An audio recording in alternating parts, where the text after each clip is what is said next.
Hola, mi nombre es Cosida y hoy les voy a enseñar cómo hacer un llavero con kit.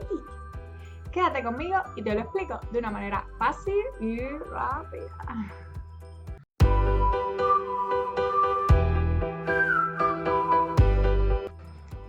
Los materiales que vamos a usar hoy serían los siguientes.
Ya hemos terminado y esto fue lo que quedó.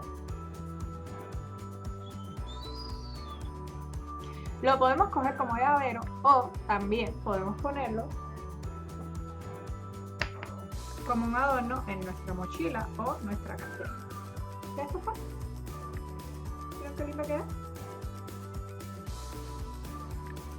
Bueno, nada, ahora te toca a ti. Si te gustó este video, dale like, suscríbete a mi canal y deja tu comentario.